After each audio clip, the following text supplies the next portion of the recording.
Guys, I hope you all well. आज हम बात करेंगे हमारे पंचकोश थ्योरी के बारे में। क्या होती है थ्योरी? ये हमारी बॉडी से रिलेट होती है। जैसे हमारा माइंड हो गया, हमारा थ्रोट हो गया, हमारे अपर से लेके पूरे अपर से लेके लोअर तक की बॉडी को हम एक मतलब हमारी जो वैदिक जो नॉलेज है उसमें हमारे फुल बॉडी को उन्होंने पंचकोश थ्योरी में एक कन्वर्ट करके बताया है कि जो ह्यूमन बॉडी होती है उसके क्या क्यूज होते हैं, उसमें क्या क्या चीज़ें होती हैं और किस तरह से हम इनको ये डिपिक्ट कर सकते हैं। ठीक है, तो हम देखते हैं सबसे पहले क्या होता है। पहला होता है, पहला कोश होता है हमारा पंचकोश। वो क्या कहता है, उसमें क्या होता है? अन्नमया कोश, यानी कि अन्न से आप क्या समझते हैं? अन्न मतलब होता है डाइट, एडिबल थिंग्स, जो चीज़ें हम खाते हैं, है ना, वो आते हैं हमारे अन्नमय कोश में, एडिबल थिंग्स। एंड प्राणमय कोश यानी कि एनर्जी ऑफ ब्रेथ, प्राण जिस चीज़ से हमें प्राण मिलता है।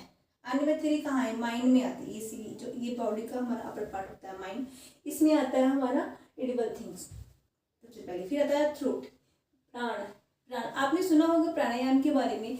जब हम प्राणायाम करते हैं तो हमें कितनी सारी ब्रेथ मिलती है, मतलब कितना कितना एक तरह का रिलैक्स मिलता है। हम कभी भी बहुत ज़्यादा स्ट्रेस में होते हैं या कभी भी हेक्टिक में होते हैं, जब भी हम प्राणायाम करते हैं तो हमें बहुत ही एक तरह अलग ही तरह का रिलैक्स मिलता है। इसलिए कहते हैं ना कि हमें प्राणायाम डेली करना चाहिए।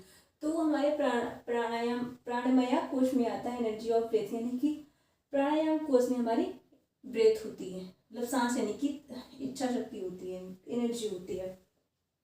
एंड नेक्स्ट होता है हमारा मनोमय यानी कि माइंड, जो आपके मन को अच्छा रखे, आपके माइंड से रिलेट हो, आपके इमोशनल यानी कि आपके जो होते नहीं है एक तरह का इमोशन से रिलेट हो, है ना, वो होता है। वो जो आपको अच्छा लगे आप वो काम करते हैं, वो आपके मनोमय से। कहते हैं ना कि हमारा मन एक, हिंदी में बोलते भी है मनोहारी, जो चीज़ें मन को हर ले, जो चीज़ें मन को अच्छी लगे वो हमें करना चाहिए। वो आता है हमारे मनोमय कोश में। एंड नेक्स्ट आता है हमारा विजनमय कोश में। विजनमय यानी कि विजन, कि आपका विजन क्या है, आपका एम क्या है ना, तो वो आता है हमारी विजडम में, हमारी इंटेलेक्ट में उसको कहते हैं, क्योंकि ये हमारी बुद्धि से रिलेट होता है ना, हमारी विजडम से रिलेट होता है।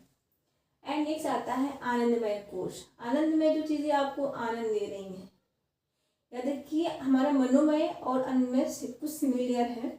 जहाँ हम देख पा रहे हैं आनंदमय कोश में होता है हमारा एम क्या है, हमारा लिबरेशन क्या है, हमारा एम क्या है, हम करना क्या चाहते हैं, हमारी जो वो होती है बॉडी ऑफ सोल के बारे में यहाँ बात की जाती है, वो क्या चीज़ें हैं वो हम आनंदमय कोश में पढ़ते हैं। ओके, तो that's all of you, thank you.